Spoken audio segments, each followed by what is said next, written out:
Matt, every generation of Americans has a sacred duty to defend and protect our Constitution. Every generation has a responsibility to pass on to the next the freedoms that they've enjoyed. You and your team at Liberty Counsel have answered that call. You guys are all in. I'm wondering though, what are some of the ways our listeners could answer that particular call too? Specifically, I'm thinking about how can they stand for freedom of speech, for free exercise of religion in their spheres of influence and in their communities? What are some practical things they can do? I think the first thing is to understand your identity. So many people don't know who they are. They search for their identity in different places. And my identity is solidly grounded in Jesus Christ. So that's where my identity is centered. And consequently, it's from that particular identity and that relationship that everything else springs forth.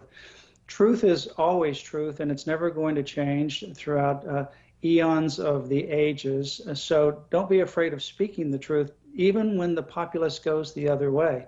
You know, the eugenic movement back in the 1920s, all the way to the U.S. Supreme Court, was pervasive in every field. But there were some dissenting voices. Bonhoeffer was a dissenting voice among the Nazi Germany time, even among religious leaders. And I think, like Bonhoeffer, one of the things that impressed me about his life is that he made certain decisions along the way. You ask yourself, how can he come to a point where he is hung, just 2 weeks or so before Nazism falls, and he's steadfast in his actions? Well, he didn't just all of a sudden wake up one day and become that strong and bold. It was things along the way, decisions and stands along the way, that ultimately God prepared him for the next challenge in his life. So I would say for your viewers and listeners, number one, press into the Lord. Number two, be aware of your surroundings. I was totally unaware of abortion back in 1983, yet I knew the scriptures a lot. I knew the languages, but I was unaware of the issues in my community, life and death that was taking place by these clinics. Every time I drive by, get educated, become aware, and then ask the Lord, how can he use you? And he's going to use you one step at a time. And every time he uses you, he's going to prepare you for something even greater, so that when even greater challenges come, you'll be prepared to make those decisions and make those stands. That's great. You referred to Dietrich Bonhoeffer, and he's one of my personal heroes, a theologian, a pastor, an academic, and a spy. He was spying on Hitler and standing against the Nazis. And like you said, he sacrificed everything for that. I really appreciate how you phrased all of that for people of faith. Could you also talk about, from a perspective, if, for example, a member of our audience isn't necessarily religious, what would you say to them about how they could stand, practically speaking? Well, I think, you said it, Nikki, that we are blessed to live in this country. So many men and women gave their lives, shed their blood, put everything on the line to give us freedom. There's so many places around the world right now that have no freedom. They don't have freedom of speech.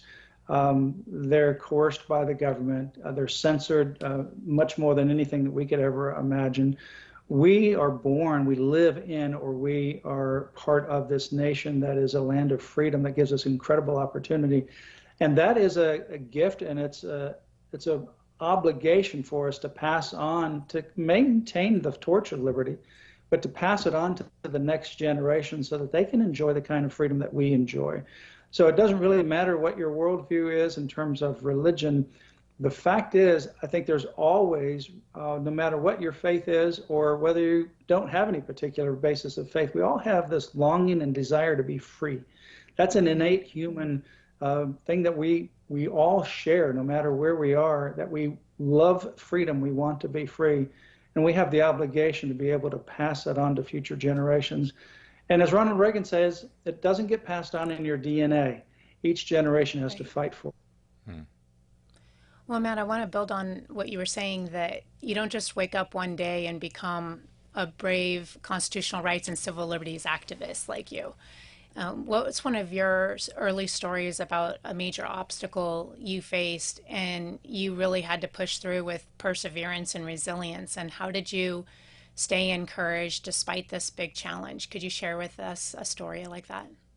Well, when I was in high school, I was very quiet. I was very shy. I would walk down the hallway and I would look at the tops of my shoes rather than, people Wow. face to face. The last thing I thought I was going to be doing is arguing in courts, and certainly I would never think I'd argue before the United States Supreme Court. But, in giving my life to the Lord and then just taking those challenges one little bite at a time, eventually the Lord prepared me for the things that I had no idea were in my future. I didn't know I would become dean of a law school and take a law school through all levels of accreditation.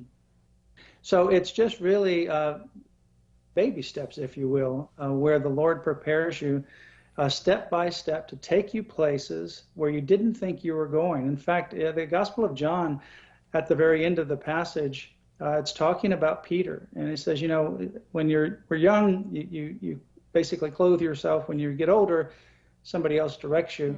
It's talking about how Peter was ultimately going to eventually give his life for the Lord that he betrayed. He wasn't quite prepared for that, but the Lord prepared him for that over time. So I would say to people, God has an incredible plan for each one of us, and he has a plan that's above and above, beyond what you could ask, imagine, or think. And just take one step at a time, one day at a time, and he will reveal that plan to you as you move forward and do things beyond what you could possibly imagine. That's good. Now, you've given us a lot of wisdom and a lot of advice, and you've taken one step at a time, day by day. What's one of the accomplishments that you feel the most proud of? Well, I think one of the most important accomplishments is what happened in the last 2 years, overturning Roe v. Wade and overturning the Lemon Test. Now now that we've gained that ground, we have to expand it and maintain the ground.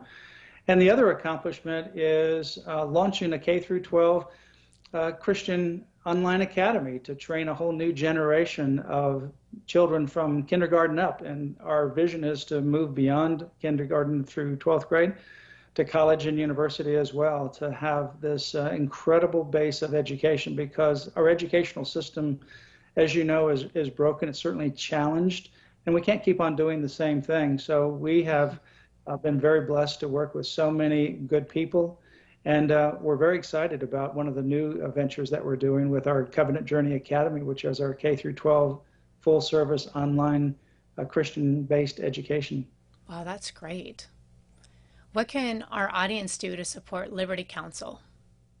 They can go to Liberty Counsel's website. It's very simple. It's just lc.org, Liberty Counsel, lc.org. There's lots of information there. You can sign up for some of our emails that we send out on a regular basis. You can donate online as well and find other resources, lc.org.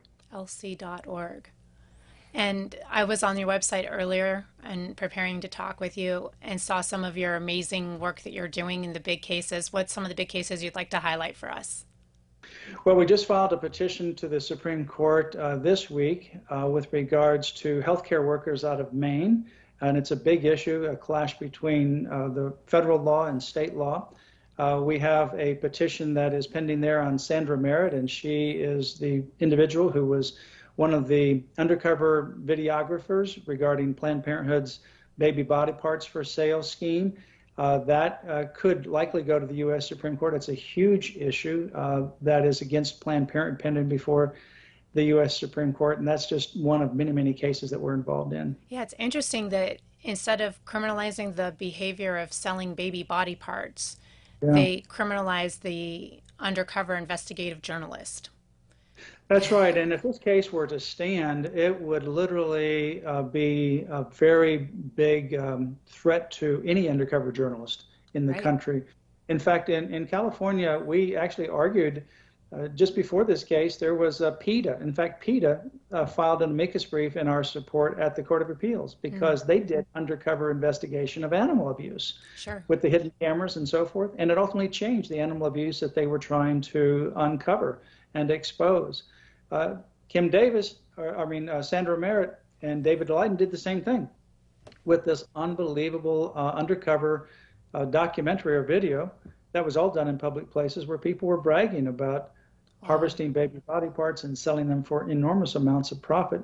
They should be behind bars. They should be punished. But in fact, what happened is the journalists are the ones going to court. We have this case at the U.S. Supreme Court. It's a $16 million judgment in the lower court on behalf of Planned Parenthood against our clients, which is outrageous. And then we're going to the criminal trial later this fall Wow. with regards to the same issue. All this started with Kamala Harris and then later Xavier Becerra, the then Attorney Generals of California, now in the Biden administration.